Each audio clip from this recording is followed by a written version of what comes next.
जय हिंद, नमस्कार। मैं इनके सिंघानिया आप सभी को हमारे इस सेशन में बहुत बहुत स्वागत है।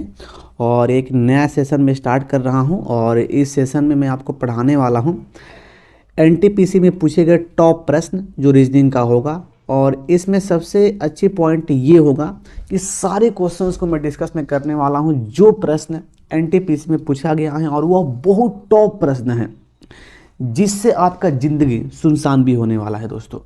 और यह प्रश्न NTPC CBT 2 and group D के लिए बहुत इंपॉर्टेंट प्रश्न ये होने वाला है। तो बस आप सभी पेशेंस के साथ इस सेशन को देखिएगा और बस आप चाहिएगा कि मतलब हर एक प्रश्न आपसे बन जाए। मैं हर एक प्रश्न को मैं अच्छी प्रकार से मैं डिस्कस में करने वाला हूँ, और मैं भले प्रश्न पर टाइम लग जाए लेकिन प्रश्न को भाई आपको अच्छी प्रकार से समझना है। क्योंकि मान लो कि कोई प्रश्न मैं आपको मैं समझा रहा हूं, उस प्रश्न को आप इस प्रकार से समझिए कि वैसा प्रश्न जीवन में कभी भी दिख जाए तो भाई आपसे बनना चाहिए। अपने माइंड में इसी मोटो को रखो। क्लियर? तो चलिए इस सेशन का आगाज करते हैं। और आप लोग अभी तक इस चैनल को सब्सक्राइब नहीं किए हैं तो सब्सक्राइब करके आप लोग इस फैमिली से जुड़ जाएं और इस वीडियो को लाइक एंड शेयर भी कर दीजिएगा। अपने सारे दोस्तों में इस वीडियो को जरूर भाई शेयर करना ताकि सबको इस सेशन के बारे में पता हो सके। तो चलिए आते हैं पहला प्रश्न पर। और पहला प्रश्न आपके स्क्रीन पर ये रहने वाला है। बहुत अच्छा प्रश्न है और यह प्रश्न पूछा गया है मिसिंग नंबर का प्रश्न है। देखिए मिसिंग नंबर जो होता है बाबू, ये बहुत, इसका तो कुछ कुछ क्वेश्चंस इजी होता है लेकिन कुछ कुछ क्वेश्चंस इतना एडवांस होता है कि इसका पैटर्न ही पकड़ पाना संभव नहीं है। यदि आप एग्जाम में हैं और ऐसा प्रश्न आपके स्क्रीन पर आ गया तो भाई ऐसा प्रश्न आपको यदि एक झलक से इसका पैटर्न पकड़ में आ गया तो ये आपसे बन जाएगा। यदि एक झलक में इसका पैटर्न नहीं आया तो भाई ऐसे प्रश्न को आपको स्किप पक्का कर देना है। अब देखिएगा यहां पर इसमें पैटर्न यहां पर क्या यूज हो रहा है।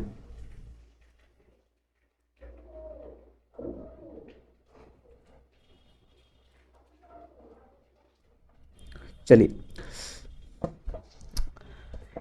यहां पर यह प्रश्न है और यहां पर जो पैटर्न होने वाला है बहुत अच्छा पैटर्न यहां पे यूज किया गया है। देखिए सबसे पहले इस तरह से मैं पैटर्न में बनाया हूं इसका।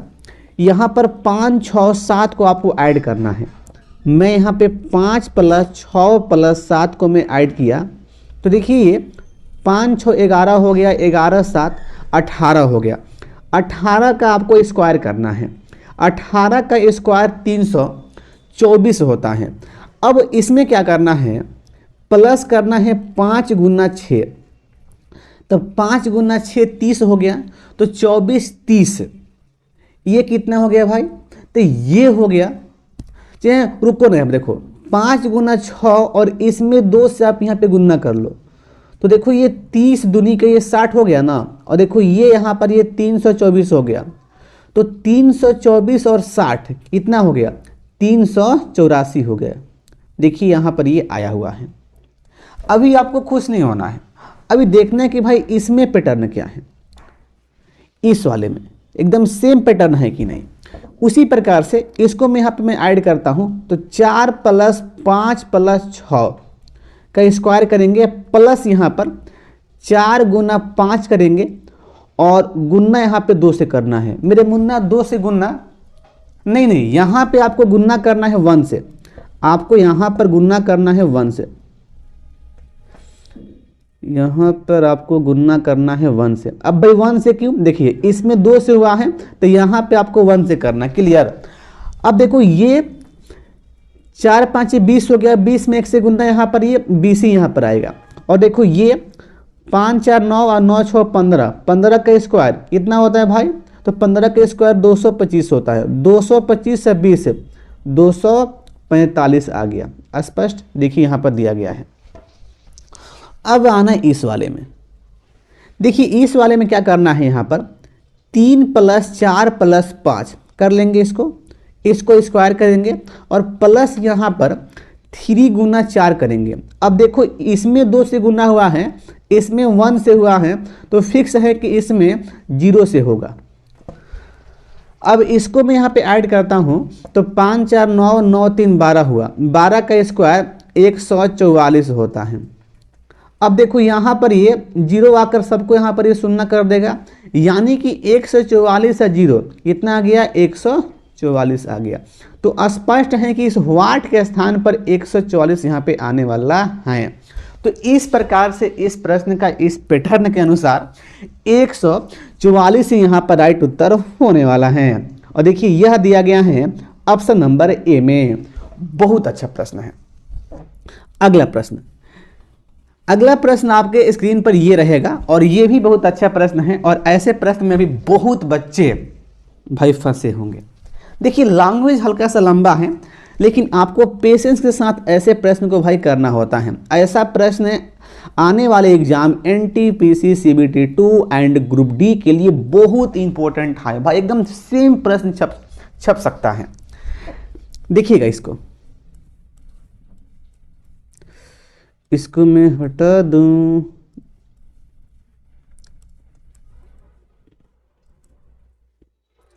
देखिए सबसे पहले आपको लाइन को यहां पे पढ़ना है।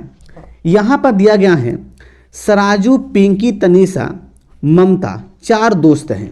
क्लियर, 4 दोस्त हैं यहाँ पर। कौन कौन भाई दोस्त यहाँ पर हैं? सराजू हैं, पिंकी हैं, तनीषा हैं और ममता हैं। 4 दोस्त हैं। 2 जे कॉलेज में पढ़ते हैं। एक्स कॉलेज और एक कॉलेज प्रत्येक में एक एक पढ़ता है। क्लियर।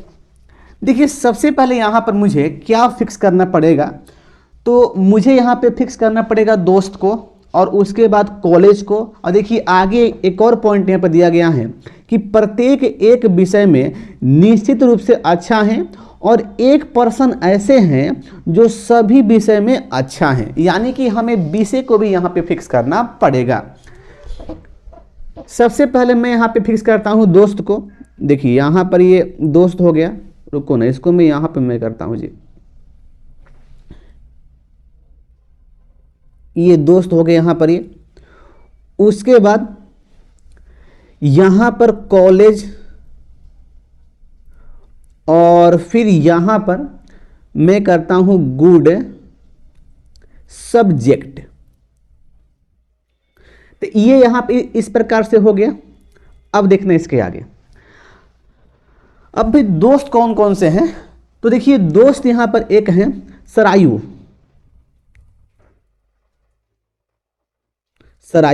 ये सरायू दोस्त हो गया। उसके बाद पिंकी है। भाई ध्यान से समझना है, पेशेंस के साथ, हबड़ाना आपको साफ नहीं है। हबड़ाओगे तो ऐसा प्रश्न आपको जीवन में कभी भी बन नहीं पाएगा। अब उसके बाद तनीषा है।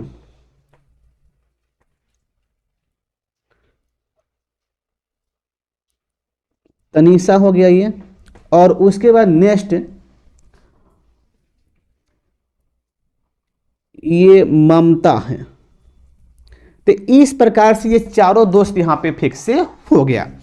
अब देखना इसके बाद यहां से इन लोगों का लाइन यहां पे स्टार्ट हुआ है। कहां से जी, तो यहां से देखिएगा। विषय अंग्रेजी, विज्ञान, गणित और कंप्यूटर हैं। जे कॉलेज में पढ़ने वाले में से एक गणित में अच्छा है। देखिए एक पॉइंट यहां पे स्पष्ट है कि कोई ऐसा बंदा इसमें है जो जे कॉलेज में पढ़ता है और उसका मैथ अच्छा है, लेकिन भाई कौन बंदा है अभी मुझे कहना स्पष्ट नहीं यहां पर है।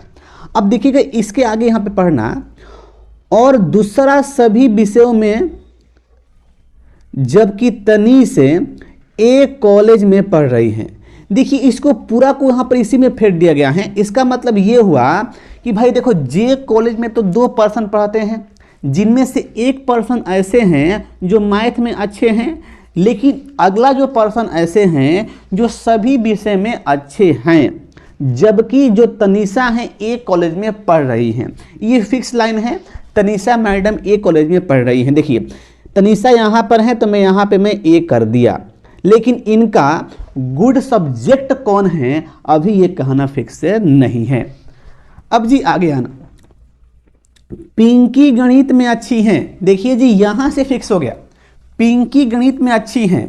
और जी गणित में अच्छे वाले जो जो बच्चे हैं वह किस कॉलेज में पढ़ रहे हैं, जे में पढ़ रहे हैं, इसलिए स्पष्ट हो गया कि पिंकी का जो कॉलेज होगा जे होगा और इनका अच्छा सब्जेक्ट मैथ हो जाएगा।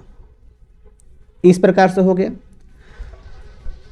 अब आगे आना, सरयू विज्ञान में अच्छा नहीं है। जो देखिए जो सरयू हैं वह विज्ञान में अच्छा नहीं है, तो मैं यहाँ पे कर दूं कि देखिए जो ये सरयू जो हो गया यह विज्ञान में अच्छा नहीं है। इसका मतलब ये है कि विज्ञान को छोड़कर अन्य विषय में ये अच्छा है क्या। तो मैं यहाँ पे मैं डाल सकता हूँ कि साइंस को छोड़कर, साइंस को छोड़कर। क्लियर। अब ये सरयू का कौन सा कॉलेज है ये भी यहाँ पे अभी फिक्स नहीं हो पाएगा। अब देखना एक पॉइंट, अब भाई जे कॉलेज वाला दूसरा पर्सन कौन होगा जो सभी विषय में अच्छा होगा। अब तो भाई एक ही ना बचा, कौन बचा, ममता यहाँ पे बची। तो स्पष्ट है कि जो ममता है वह जे कॉलेज में पढ़ रही हैं और इनका ऑल सब्जेक्ट अच्छा है। अब देखिए इतना हल करने के बाद दोस्त यहां पर आपका प्रश्न का उत्तर मिल चुका है। आपको आगे हल नहीं करना है, आपको महान नहीं बनना है, बस आपको समझना है कि प्रश्न का बस उत्तर हमें मिल जाए। देखिए यहां पे पूछा गया है कि ज्ञात कीजिए कि सभी विषयों में कौन अच्छा है, अल सब्जेक्ट में अच्छा कौन है। देखिए ममता मैडम है, ये अल सब्जेक्ट में अच्छा है, इसलिए स्पष्ट है कि इसका उत्तर यहाँ पे जाने वाला है ऑप्शन नंबर डी। तो ये पजल का प्रश्न यहाँ पे सॉल्व हो गया है। अगला प्रश्न देखिएगा, अगला प्रश्न यहाँ पे पूछा गया है एक बार फिर से, ये भी बहुत टॉप प्रश्न है, मिसिंग नंबर का प्रश्न है। देखिएगा इसमें जो पैटर्न होने वाला है वह इस प्रकार से यहाँ पे होगा।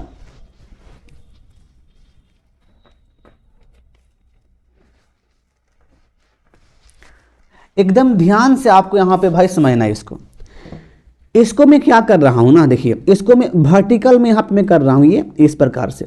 देखिए मैं इसको मैं मान रहा हूं कि ये हमारा फर्स्ट है और ये सेकेंड है और ये थर्ड है और ये फोर्थ है। अब देखना यहां पे ध्यान से अच्छी प्रकार से भाई यहां पे देखिएगा, ये तो फर्स्ट में यहां कर लिया। देखिए फर्स्ट में मैं क्या कर रहा हूं, 8 4 2 और फिर यहां पे 10 को मैं प्लस कर रहा हूं। देखिए 8 4 12 2 14 14 10 24 हो गया। अब इस 24 को मैं यहां पे छोड़ दिया। क्लियर। अब आना सेकेंड में। अब देखिए सेकेंड में क्या है, तो सेकेंड में 10 प्लस 6 प्लस 4 प्लस यहां पे 12 है, इसको ऐड करिए। 16 4 20 और 20 10 30 और 30 2 32 हो गया। अब आना भाई यहां पे थर्ड में आना। देखिए थर्ड में क्या है, 12 प्लस 8 प्लस 6 प्लस 14, इसको ऐड करिए तो 12 8 20 हो गया 20 और यहाँ पे 6 26 26 4 30 30 10 40 ये हो गया। अब आना यहाँ पे फोर्थ में। देखिए फोर्थ को मैं हल्का से मैं कर रहा हूँ अलग रंग से ताकि आपको बुझाए। ये हो गया आपका, ये फोर्थ हो गया। 14 प्लस 10 प्लस 8। अब भाई यहाँ पे मुझे व्हाट करना है बराबर। अब देखिए अब यहाँ पे जो लॉजिक है दोस्तों वह इस प्रकार से होगा। देखिए इसमें 24 है ना जी, इसमें 32 है ना। 24 32 का डिफरेंट क्या हो रहा है, 8 का डिफरेंट हो रहा है। अब 32 40 का डिफरेंट क्या हुआ है, 8 का डिफरेंट हुआ है। तो इसी प्रकार से फिक्स है कि भाई ये फोर्थ वाला में भी डिफरेंट कितना का होना चाहिए, 8 का होना चाहिए। तो इसलिए यहां पर 48 होना चाहिए, तभी ना 8 का डिफरेंट जी यहां पे होगा। अब मुझे ये 48 लाना है, तो भाई 48 कैसे आएगा, इसको ऐड करिए।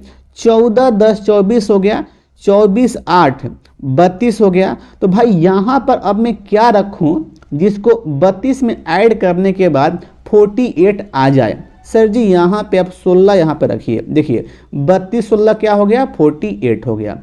तो इसलिए स्पष्ट है कि वाट के स्थान पे 16 ही यहाँ पे फिलअप होने वाला है। देखिएगा यहाँ पर 16 आएगा और इस प्रश्न का उत्तर क्या हो जाएगा, ऑप्शन नंबर डी यानी कि 16। बहुत अच्छा प्रश्न है।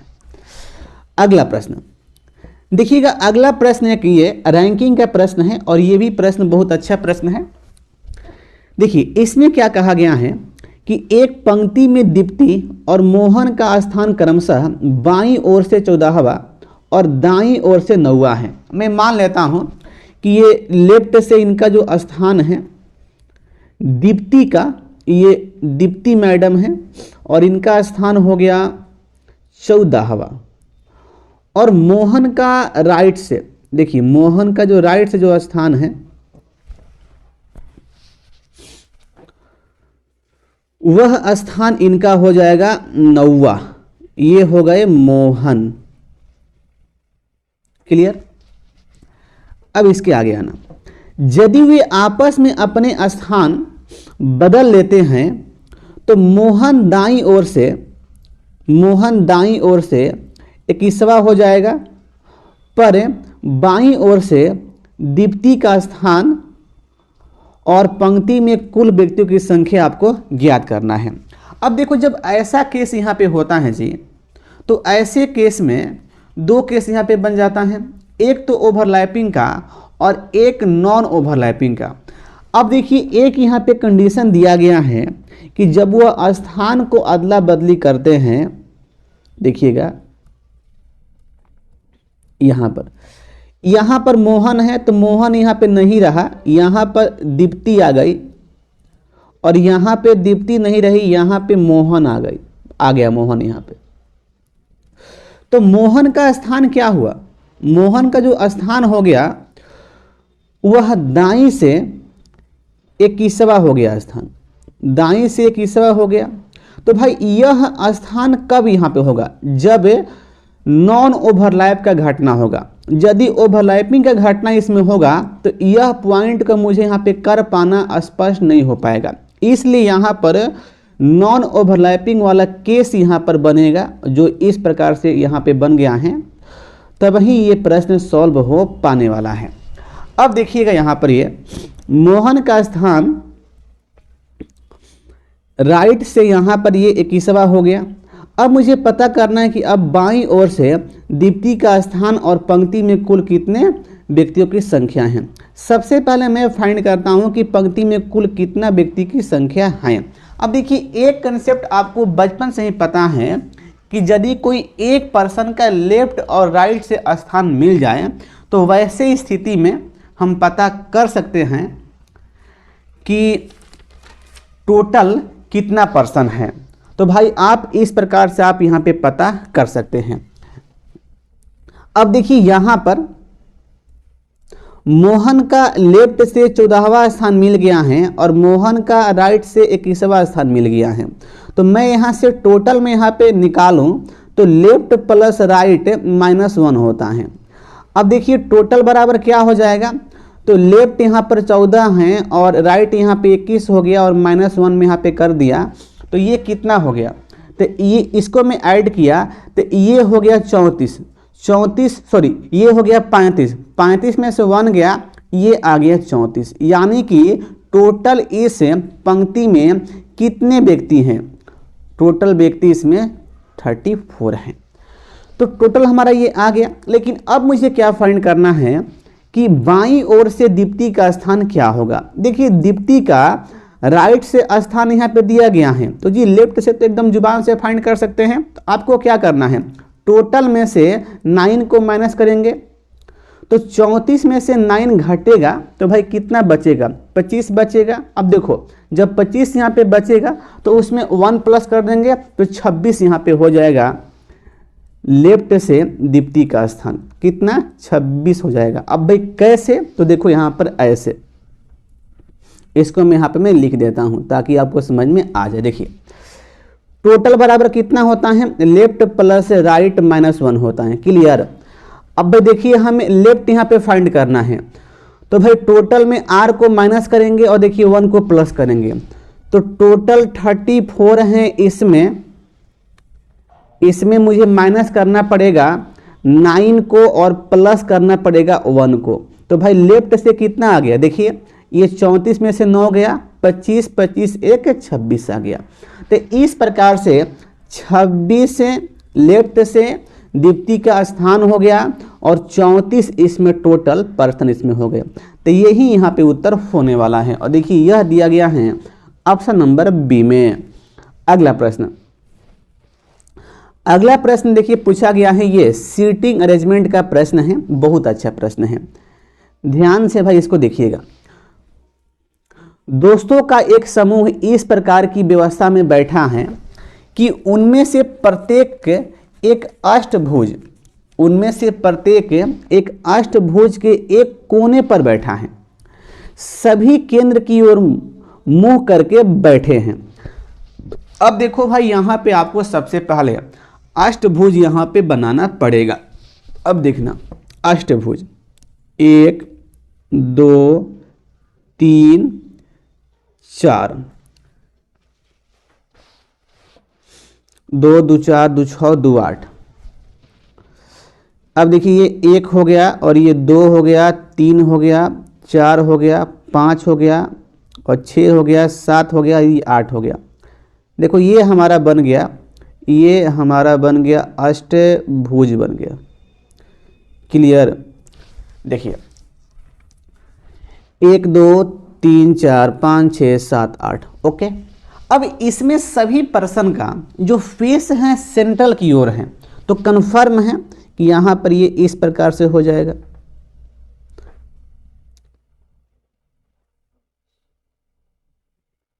क्लियर। अब देखना इसका जो लाइन है स्टार्ट हुआ है यहां से। मेधा राधा के विकर्णतः सामने बैठी हुई है, यानी कि आमने सामने मेधा राधा बैठी हुई है। अब भाई ये फिक्स नहीं है कि मैं कहां पर बैठा हूं, इसलिए मैं इस लाइन को मैं छोड़ रहा हूं जी।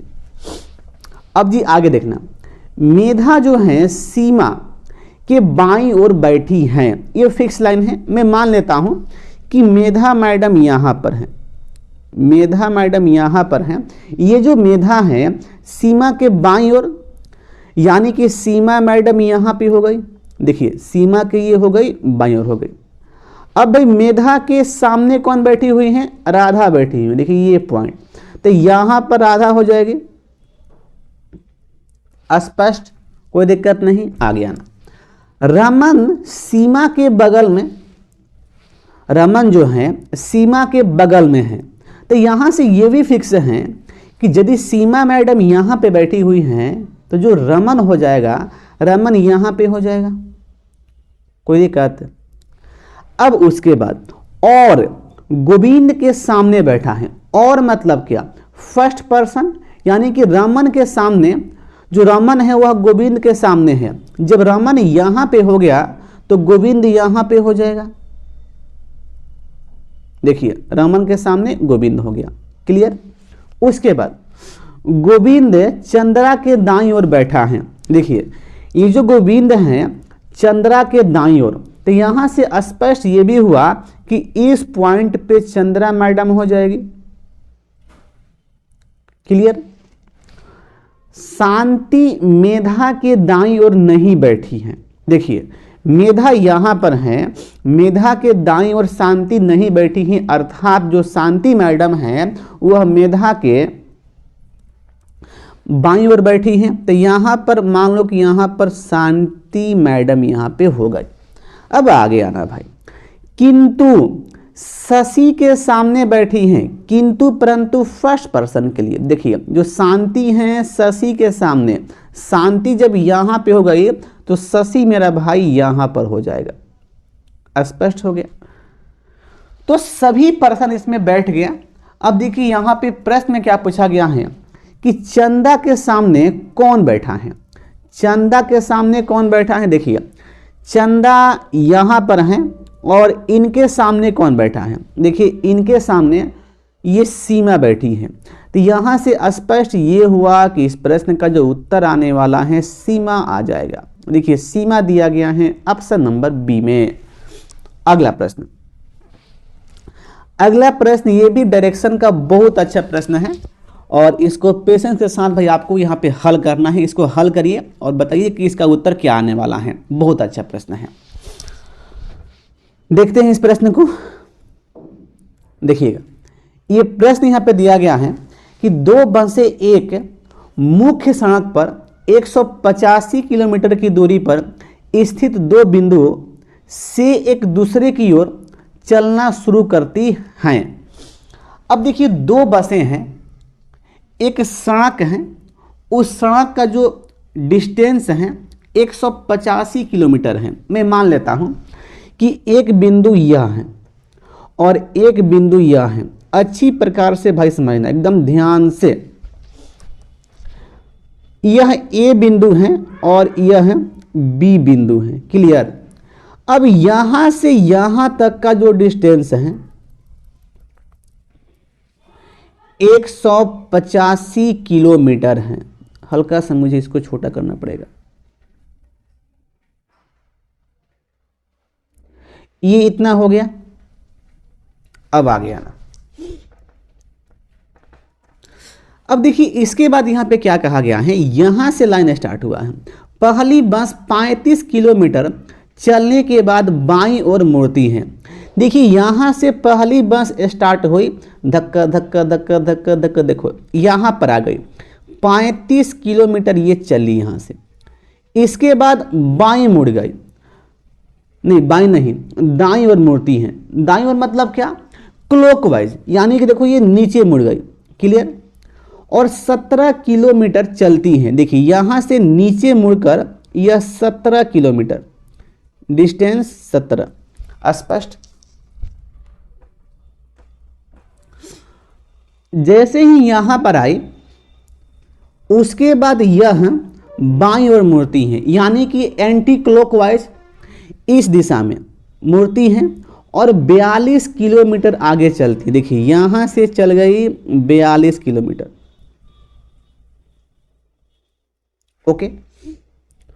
तथा मुख्य सड़क पर वापस पहुंचने के लिए दिशा लेती हैं। अर्थात यह जो बस है फिर यह एंटी क्लॉकवाइज में ऐसे चलती हैं और देखो फिर यहां से ये 17 किलोमीटर यहां से चलकर मुख्य सड़क पर ये पहुंच गई। ओके, कोई दिक्कत नहीं यहां तक। अब भाई आ गया ना, देखिएगा, इसी बीच एक मामूली ब्रेकडाउन के कारण दूसरी बस मुख्य सड़क पर केवल 36 किलोमीटर चलती हैं। देखिए, यहां से ये बी बस जो है केवल 36 किलोमीटर, मतलब ये यहां पे पहुंची है, चलती हैं। दूसरी बस यहां पर है, पहली बस यहां पर है। अब भाई देखना, यहीं पर मामला इन लोगों का हो गया। अब यहां पे प्रश्न पूछा गया है, इन बिंदु पर दोनों बसों के बीच की दूरी कितनी है, यानी कि यहां से यहां तक का हमें डिस्टेंस फाइंड करना है। कितना डिस्टेंस है। क्लियर। आइए फाइंड करते हैं जी। क्या इसमें कुछ भी नहीं है, हवा प्रश्न है। अब देखिए, सबसे पहले मैं यहां पे क्या करने वाला हूं, सबसे पहले मैं यहां पे क्या करने वाला हूं, देखिएगा, ये पूरा डिस्टेंस तो भाई ये 185 है। ये तो मैं पहले में स्पष्ट कर दिया हूं, पहले से मैं यहां पे स्पष्ट कर दिया हूं कि पूरा डिस्टेंस कितना है, 185 है। अब मुझे इस डिस्टेंस को पता करना है, पता करना है। तो भाई पता करने के लिए क्या करूं, पता करने के लिए क्या करूं, कुछ मत करिए आप। पहले आप क्या करिए ना कि देखिएगा, जब ये 42 हैं दोस्त, तो यह भी पर्सन यहाँ पे जो है 42 यहाँ पे हो जाएगा, बिल्कुल हो जाएगा। अब मैं क्या करूं इसको फाइंड करने के लिए, तो 185 में मुझे माइनस करना पड़ेगा कितना, देखो 35 42 77 हो गया और प्लस यहाँ पे 36, माइनस कर लो यहाँ पर। इसे ऐड करेंगे तो 185 माइनस, देखो ये 6 7 13 हो गया, 7 3 10, एक यहाँ पे 11 हो गया। अब इसे माइनस कर दो यहाँ पर, ये तो 2 एकम 2 हो गया और ये 7 हो गया और ये कट के हट गया, यानी कि 72 किलोमीटर का यह डिस्टेंस हो जाएगा। तो इस प्रकार से हमारा जो उत्तर यहाँ पे आ गया है 72 किलोमीटर, और देखिए यह दिया गया है ऑप्शन नंबर सी में। बहुत अच्छा प्रश्न था, सबको बुझाया। किसी को भी भाई एक भी प्रश्न में डाउट हो, सस्पेंस हो, या किसी प्रश्न से आपका जिंदगी सुनसान हो गया हो, तो भाई आप मुझसे पक्का पूछिएगा। अगला प्रश्न देखिएगा, अगला प्रश्न भी बहुत अच्छा प्रश्न है, और ये भी प्रश्न पूछा गया है डायरेक्शन से। सीता फतेहपुरी वाला ये प्रश्न है, इसको मैं स्टार्ट करता हूँ। देखिएगा, सीता जो है फतेहपुरी एफ में अपने कॉलेज जाने के लिए अंधेरी ए में अपने घर से एक ऑटो लेती हैं। अब देखो भाई यहाँ पे मामला क्या है। मामला यहाँ पे इस प्रकार से होगा,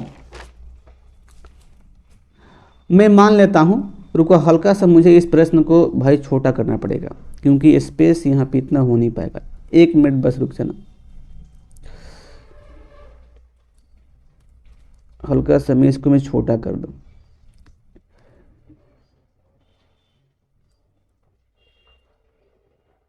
ऐसे ठीक रहेगा? चलो इसको मैं ऐसे कर दिया हूं ताकि सबको दिखे। अब ये लॉक हो गया, ओके। इसको मैं हटा दूं, ये हट के सट गया। अब देखना, तुम यहाँ पे आ जाओ, ये हमारा स्पेस यहाँ पे मिल गया।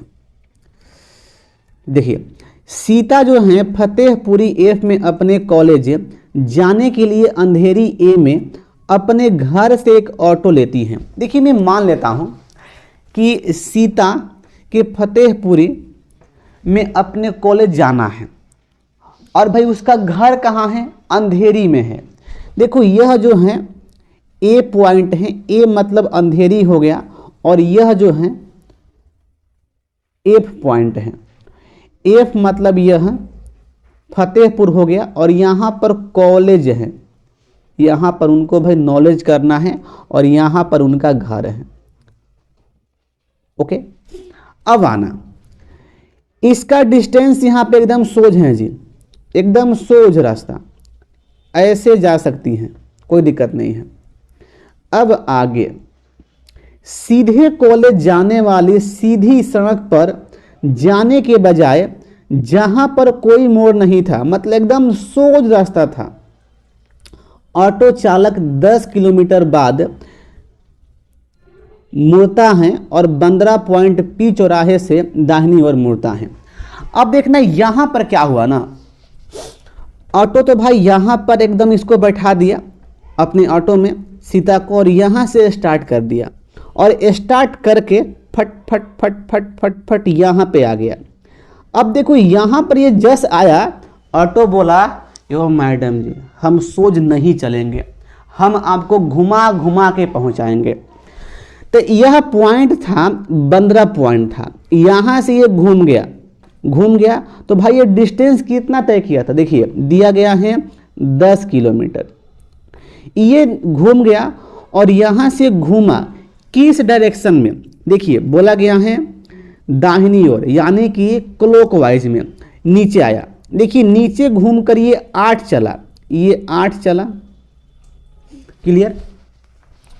उसके बाद कोलावा टी बिंदु सी से बाएं मुड़ता है। देखिए यहां से ये एक सी बिंदु पे पहुंच गया, और यहां से फिर यह बाएं यानी कि एंटी क्लॉकवाइज, देखिए यहां से ये बाएं मुड़ गया, ओके, बाएं मुड़ता है, और फिर 12 किलोमीटर के बाद दलहौजी बिल्डिंग डी से बाएं मुड़ता है। देखिए यहां से चला, ये 12 चला ये, और यहां पर एक बिंदु आ गया डलहौजी पॉइंट, यहां से फिर वह बाएं मुड़ता है। देखिए बाएं मुड़कर फिर अपने वही रास्ते पे पहुंच गया। देखिए कहा गया है, और 8 किलोमीटर के बाद एलिफेंटस बिंदु ई पर दाएं मुड़ता है। देखिए यानी कि यहाँ से फिर ये 8 चला और एकदम ये सोच रोड पर आ गया, और यह जो बिंदु है जहाँ पर मिला यह ई बिंदु है, और यहाँ से फिर यह दाएं मुड़ता है और 4 किलोमीटर यहाँ से चलता है, और चलकर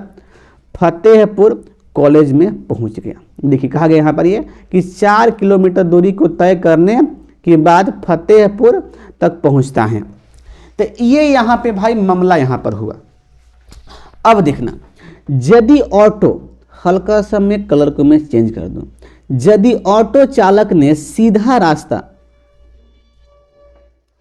लिया होता तो सीता ने वास्तव में शुरुआती बिंदु और गंतव्य बिंदु के बीच कितना कम दूरी तय की होती। देखिए, हमें यह पता करना है कि यदि जो ऑटो चालक हैं वह सीधा रास्ता से चलता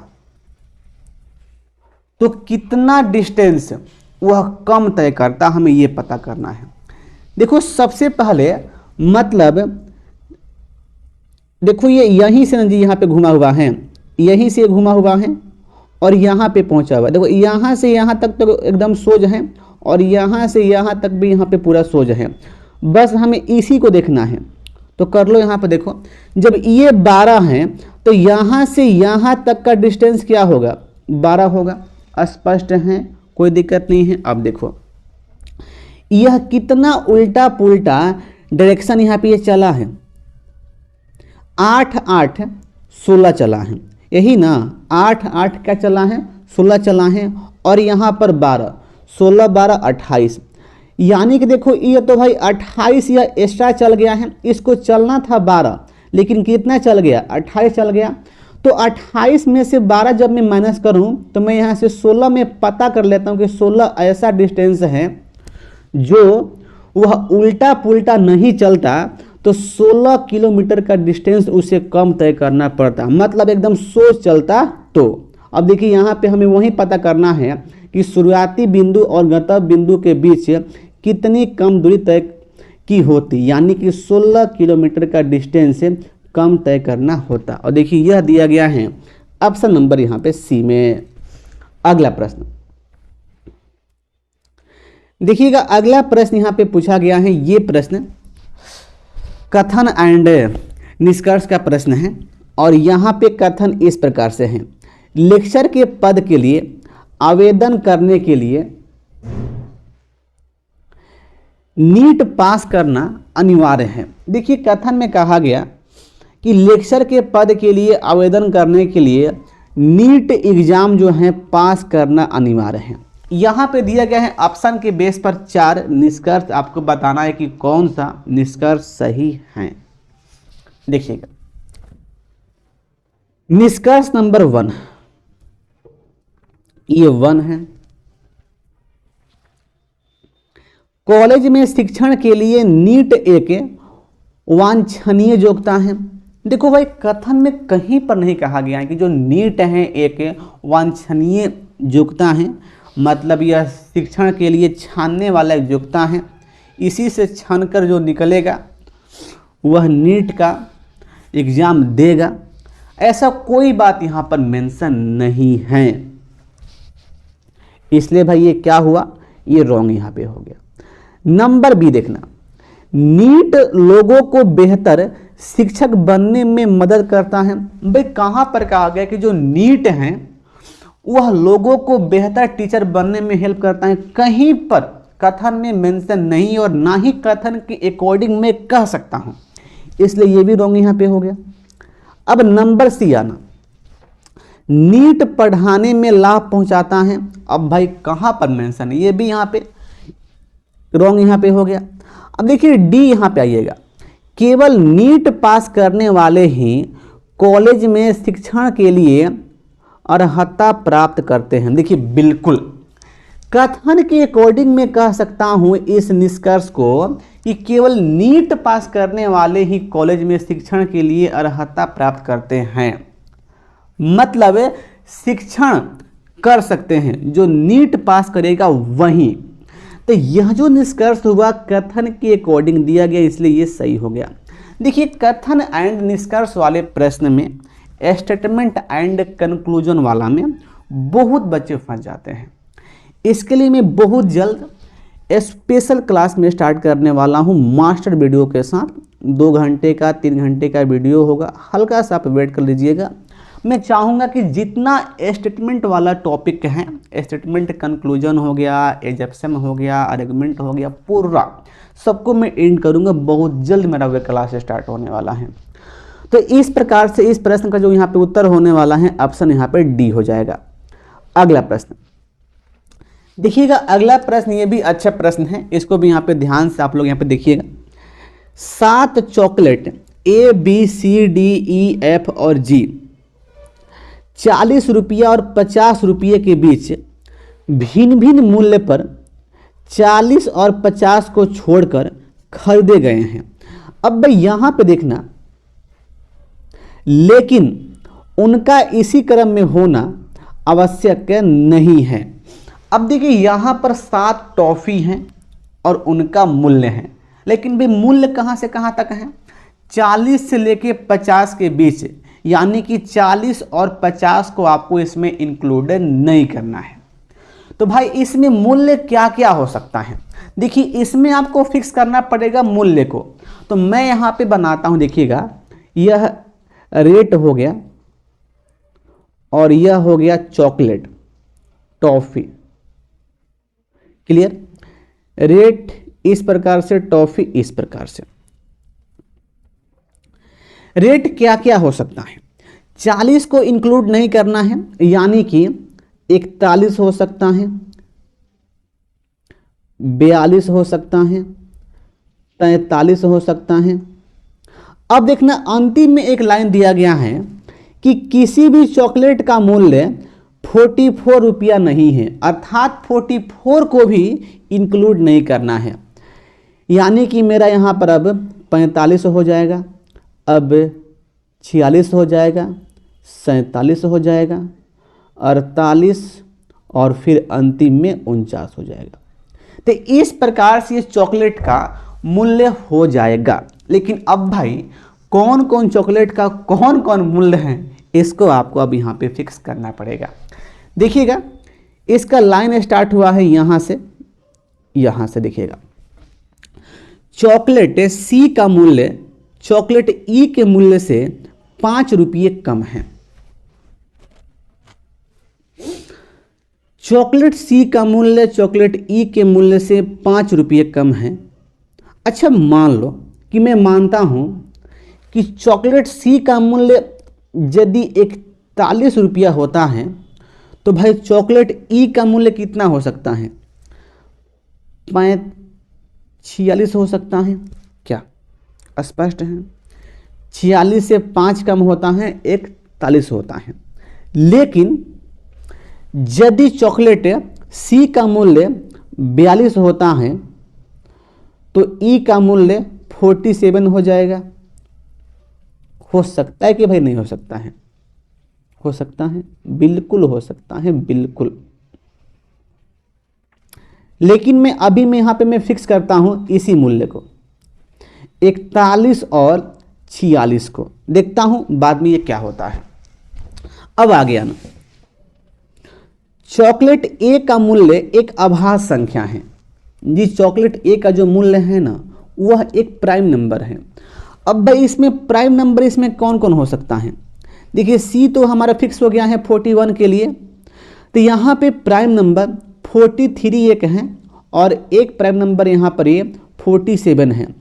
यानी कि ए जो है ए, वह ए यहाँ पर भी आ सकता है और ए यहाँ पर भी आ सकता है।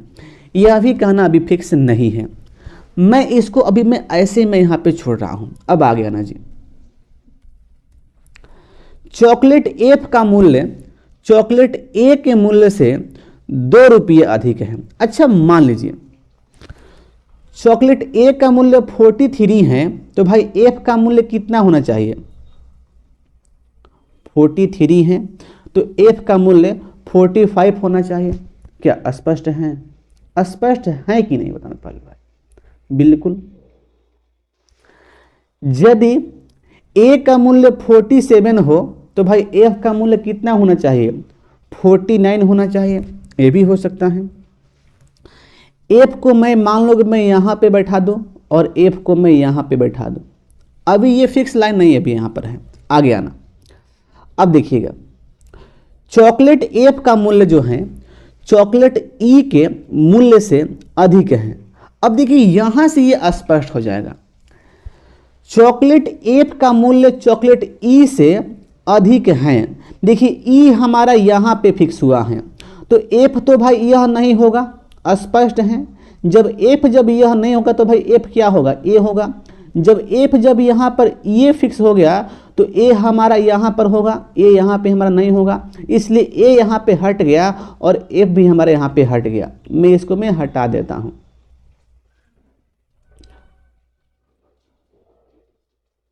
चलिए हट गया, अब आ गया ना यहाँ से। अब देखिए यहाँ से ए भी हमारा फिक्स हो गया और एफ भी यहाँ पे हमारा फिक्स हो गया। क्लियर। अब नेक्स्ट पॉइंट, चॉकलेट डी का मूल्य एक विषम संख्या है। अब भाई विषम संख्या डी के लिए मुझे यूज करना है डी के लिए विषम संख्या भाई कौन यहाँ पे होगा। देखिए विषम संख्या यहाँ पर एक तो 43 भी यहाँ पे हो सकता है और यहाँ पर 45 भी यहाँ पर हो जाएगा, यानी कि डी यहाँ पर भी आ सकता है, डी यहाँ पर भी आ सकता है। अभी ये फिक्स लाइन नहीं है, आगे आना। चॉकलेट जी का मूल्य चॉकलेट डी के मूल्य से 3 रुपये अधिक है। अच्छा मान लीजिए दोस्त, यदि चॉकलेट डी का मूल्य 43 होता है तो यहां से 3 में अधिक करूंगा तो भाई कितना आएगा, 46 आएगा। लेकिन 46 पे तो पहले से देखिए यहाँ पर ई यहाँ पे फिक्स हो गया है, इसलिए 43 पर डी नहीं आएगा। तो भाई 45 पर हमें डी को फिक्स करना पड़ेगा और देखिए 45 में हमें 3 में प्लस करूंगा तो 48 पर चॉकलेट जी यहाँ पर आ जाएगा। देखिए डी से जी 3 यहाँ पे अधिक हो गया, तो इसलिए यहाँ पे ये भी स्पष्ट यहाँ पे हो गया कि डी यहाँ पर भी हमारा नहीं होगा। डी के लिए फिक्स लाइन यहाँ पे क्या हो गया, 45 हो गया। इसको मैं हटा दूं इसको। अब देखिए ये यहाँ पे हो गया। तो देखो इस प्रकार से एक और पॉइंट यहाँ पे हमारा बचा हुआ है 42 पे यहाँ पे कौन आने वाला देखिएगा। चॉकलेट बी का मूल्य एक सम संख्या है। अब भाई सम संख्या यहाँ पे क्या बचा हुआ है, 42 बचा हुआ है, तो देखो बी यहाँ पर आ जाएगा। और देखिए 43 का इसमें यूज नहीं है, यानी कि देखो यहाँ पे हर एक चॉकलेट का जो दाम है यहाँ पे फिक्स हो गया। इस प्रकार से ये जो पजल है यहाँ पे हल हुआ। अब देखना यहाँ पे भाई प्रश्न में क्या पूछा गया है, इनमें से कौन सी चॉकलेट ई से महंगी है। चॉकलेट ई से महंगी इनमें से कौन है। देखिए चॉकलेट ई यहाँ पर हैं, इनसे महंगी कौन है। ऑप्शन के आधार पे आपको मारना है। ऑप्शन ए में जी होगा, ई से जी महंगी है, ये हो सकता है। डी होगा, ई से डी महंगी नहीं है, ये नहीं होगा। सी होगा, ये भी नहीं होगा। डी बी होगा, ये भी नहीं होगा। तो स्पष्ट क्या हुआ कि जो सी जो जी जो चॉकलेट है यह ई से महंगी है, यानी कि जी यहाँ पर ये राइट हो जाएगा। देखिए जी दिया गया है यहाँ पर ये ए ऑप्शन में। क्लियर। तो अगला प्रश्न देखिएगा, ये अगला प्रश्न है, एक पार्टी में ए बी सी डी और ई नामक 5 व्यक्ति हैं। क्लियर।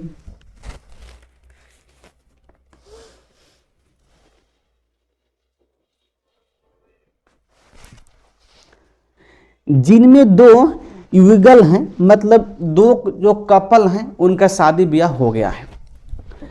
वे शिक्षक, डॉक्टर, वकील और लेखाकार हैं और इंजीनियर के रूप में कार्यरत हैं। देखो चारों जो पर्सन है ना, सॉरी 5 जो पर्सन यहाँ पर हैं वह शिक्षक हैं, डॉक्टर हैं, वकील हैं, लेखाकार हैं और यहाँ पर इंजीनियर हैं। यद्यपि उनका इसी क्रम में होना आवश्यक नहीं है, उनका इसी क्रम में होना यह फिक्स नहीं है। अब यहाँ पे देखिएगा जी, यहाँ से इनका लाइन स्टार्ट हुआ है, खेला यहाँ से स्टार्ट हुआ है। इंजीनियर की शादी शिक्षक से हुई है, यह एक फिक्स लाइन है। मैं यहाँ पे कर लेता हूँ कि देखिएगा जो इंजीनियर हैं इनका शादी टीचर से हो गया है, यानी कि इंजीनियर और टीचर कपल हैं। लेकिन भाई इंजीनियर कौन है और टीचर कौन है ये कहना अभी फिक्स नहीं है। ओके आगे आना। और सी एक अविवाहित वकील हैं। देखिए जो सी हो गई वह एक अविवाहित वकील हैं, यह अनमैरिड हैं,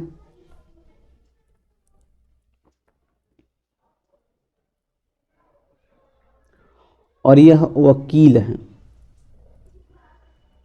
क्लियर। डी लेखाकार हैं। डी कौन है? लेखाकार हैं। देखिए डी, यह लेखाकार,